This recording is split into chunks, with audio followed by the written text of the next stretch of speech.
Hey everybody, Isaac here. Someone told me that I should probably make a map, and that what I'm talking about doesn't make any sense. So first, we're gonna look at this map that I've made, talk about the map that I made, and then we're gonna talk a little bit about Roz. So here we have our like metaphorical clock, each with like the 12 different realms. There's other like minor realms around it, like Ra has the sands around it. There was that like butterfly place in between here and here. But these are the main places where the civilized creatures live. Up here at the top, this is where we started, is the Xerinx. This has got a little crown because that's where our White Prince resides. The blue circle represents everything that the White Prince has already conquered. Down here, not quite yet. Here we have the Talk, the cat people, where, oh no, Ton. Talk is a Ton. Cat people here. We went through there. We went through here to Elowir. We actually went around Elowir. We never went in. These are where the owl people live. Here is Ra. The whole conversation happened in like a cave outside the sands of Ra, and they fought the monsters and around here. That's where they are now. Here we've got some flower people. I don't have a name for them yet, but they're flowers. They need to be in the sun because they're flowers. Here we have like troglodytes, trogs, some sort of like frog, fish people. They live underwater. So most of the other races have not seen them because they're underwater. Here we have the Drakeen. These are like dragon-like people. They probably have the biggest city out of any of these people. Their city is actually so big, it's overflowing into some other smaller worlds outside. Here we have the Juggers. They are like monkey rams. So I think like big gorillas with like huge horns. And they live up in the trees, and they really like to, one, fight with their ram horns, knocking each other off the trees, and two, make little wooden trinkets they love to carve. They're excellent woodsmiths. Here we have our nymphs. Right here we have, you know the nymphs. You know the nymphs. Here we have the seraphs, the like robot angels. They have locked themselves off. They have blocked all their gates, so you can't go in. That is what has stopped Xander from expanding this way. So locking the gates have stopped him this way, and the sands of Ra have stopped him this way. Here we have the Klee, the mind readers, and the gnomes, like Ned. So that's the map.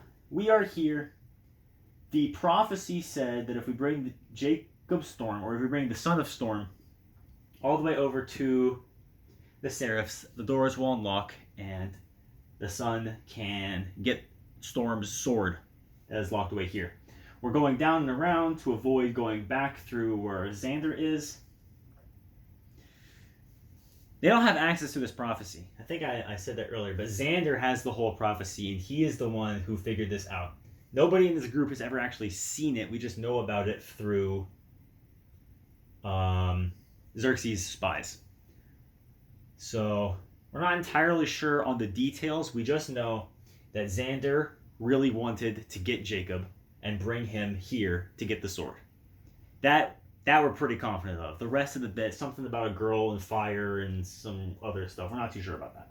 But this is where we're going. This is our map. Hope it makes sense. I'll leave this map here in my other videos, and I'll move the "you are here" and add some other circles and stuff once that happens. Once we get into Damien of the Drakeen. But let's talk about Roz. So Roz is the lizard man with the knife chain hooks, choo, launching himself Attack on Titan style around the cliffs and the sands of Ra. He was very passionate about Jacob being the son of storms, and is also very passionate about not liking Blackhand. So once the whole monster situation has been handled, and the sands, they get to talking about Roz's past. And Roz says that before Xander appeared, he was a hunter, and he spent a lot of time in the sands. hunting beasts with his two younger sisters, who were twins. And they had like installed ropes on like pegs on the walls, so they're used to like swinging around from ropes to ropes, and they're good at like propelling themselves and jumping around. They would hunt these monsters and bring it back to Ra to eat. But one day, after Xander appeared, after Xander had conquered all of this and was trying to get through Ra, he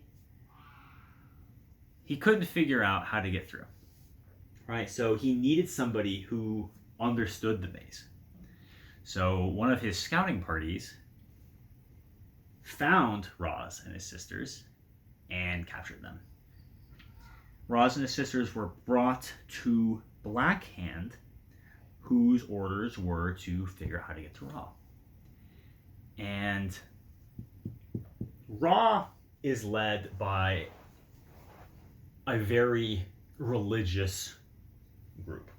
There's a group of like archbishops, one for each of the gods, maybe a bunch of like priests who rule it, and they are very adamant about not letting anybody else in. They say that the gods separated the 12 races for a reason, and they need to stay separated. So Ra, knowing that, knew that he could not let the Xerinx or Blackhand interrogate him and get the information. So Roz and his two sisters resisted. And Blackhand did some pretty nasty stuff to them. Lots of peeling of claws, not fingernails, but torture. And even went as far as killing both of Roz's sisters in front of him.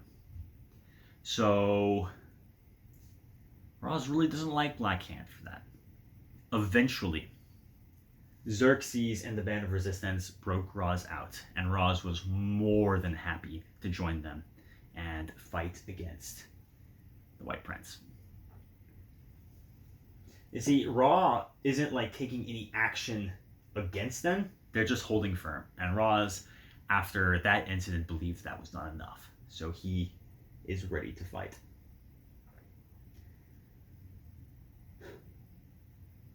He doesn't talk about being interrogated often, but what he remembers most was how like empty Blackhand was.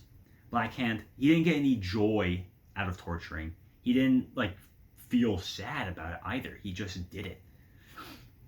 He would just like simply be like, how do we get to Ra? What's the path through Ra? Over and over again as Roz is like screaming or crying about what's happening, and Blackhand did not care. All he cared about was getting the information out. But yeah, they talk about that as Roz is guiding them through the sands. Addison, of course, is quiet. Jacob is trying to make jokes about it, which is what he does when he's uncomfortable. And Marcus is also surprisingly quiet. Not yelling for once, but good for him.